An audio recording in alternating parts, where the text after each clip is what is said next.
ರೇಣುಕಾಸ್ವಾಮಿ ಕೊಲೆ ಪ್ರಕರಣದಲ್ಲಿ ನಟ ದರ್ಶನ್ ಜೊತೆ ಜೈಲು ಸೇರಿರುವಂತಹ ಪವಿತ್ರ ಗೌಡ ಅವರ ವಿಚಾರಣೆ ಸದ್ಯಕ್ಕೆ ಆ ಪ್ರಕರಣ ಕುರಿತು ವಿಚಾರಣೆಗೆ ಯಾವ ಹಂತದಲ್ಲಿದೆ, ಜಾಮೀನು ವಿಚಾರವಾಗಿ ಏನೇನು ಪ್ರಯತ್ನಗಳು ಆಗ್ತಿದ್ದಾವೆ ಅನ್ನೋದನ್ನ ಮಾತಾಡಿಸೋದಕ್ಕೆ ಜೊತೆಗೆ ಒಂದಷ್ಟು ಅಪ್ಡೇಟ್ಗಳು ಇತ್ತೀಚೆಗೆ ಆಗಿರುವಂತಹ ಒಂದಷ್ಟು ಡೆವಲಪ್ಮೆಂಟ್ ಕುರಿತು ಎಕ್ಸ್ಕ್ಲೂಸಿವ್ ಆಗಿ ಮಾತಾಡೋದಕ್ಕೆ ನಮ್ಮೊಟ್ಟಿಗೆ ಅವರ ಪರ ವಕೀಲರು ಆದಂತಹ ಬಾಲನ್ ಅವರಿದ್ದಾರೆ. ಅವ್ರನ್ನೇ ಮಾತಾಡಿಸ್ತಾ ಹೋಗೋಣ. ಸರ್ ನಮಸ್ತೆ.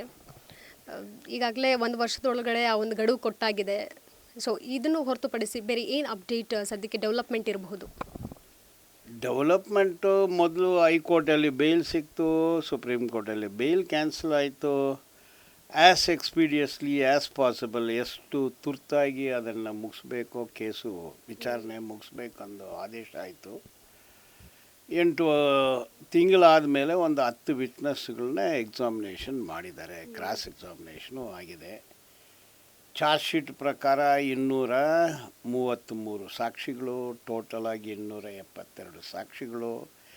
7 ತಿಂಗಳಿಗೆ 10 ಸಾಕ್ಷಿ ಅಂದರೆ 272 ಸಾಕ್ಷಿಗಳಿಗೆ ಎಷ್ಟು ತಿಂಗಳಾಗ್ಬೋದು, ಎಷ್ಟು ವರ್ಷ ಆಗ್ಬೋದು. ಸೊ ಸುಪ್ರೀಂ ಕೋರ್ಟಲ್ಲಿ ಬೇಲ್ ಕ್ಯಾನ್ಸಲ್ ಆಯಿತು. ಕ್ಯಾನ್ಸಲ್ ಆದಾಗ ಸುಪ್ರೀಂ ಕೋರ್ಟ್ನವರು ಕೇಸಿನ ಜಾತಕವನ್ನೇ ಬರೆದುಬಿಟ್ರು.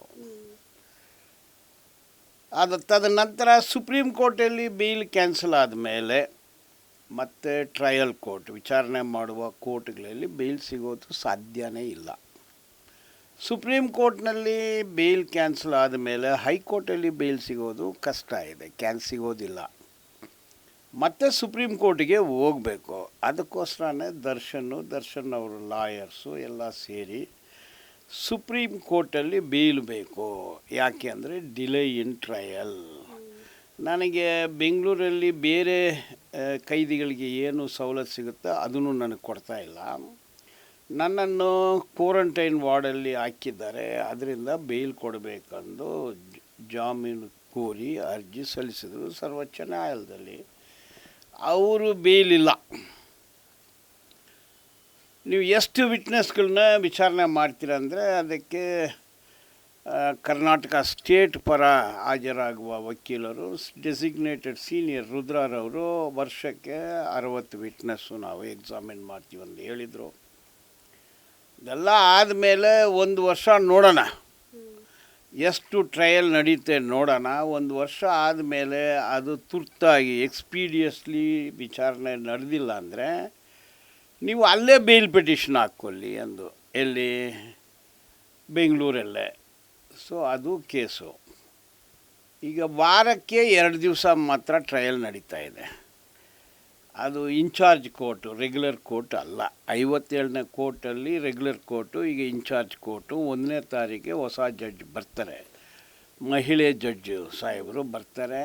ಅಲ್ಲಿ ಶುರುವಾಗುತ್ತೆ. ಅದೇನು ಡೇ ಟು ಡೇ ಅಂದರೆ ವಾರಕ್ಕೆ 6 ದಿವಸನೇ ಏನು ಪೋಸ್ಟಿಂಗ್ ಆಗೋದಿಲ್ಲ. ಆ ಕೋರ್ಟಲ್ಲಿ ರೆಗ್ಯುಲರ್ ವರ್ಕ್ ಇರುತ್ತೆ. ಆ ವರ್ಕ್ ಬಿಟ್ಟು ಈ ಕೇಸು 2 ದಿವಸನೇ ಈಗ ಆಗ್ತಾಯಿದ್ದಾರೆ. 3 ದಿವಸ 4 ದಿವಸ ಆಗ್ತಾರೆ. ಏನು ಮಾಡ್ತಾರೆ ನೋಡಬೇಕು. ಒಟ್ಟಾರೆ ಸರ್ವೋಚ್ಚ ನ್ಯಾಯಾಲಯದಿಂದ ಒಂದು ಡೈರೆಕ್ಷನ್ ಬಂದಿದೆ.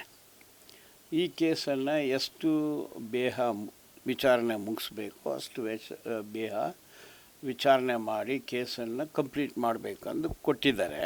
ಅದು ಸಾಧ್ಯ ಇದೆ ಅಂದರೆ ನನ್ನ ಪ್ರಕಾರ ಸಾಧ್ಯ ಇಲ್ಲ.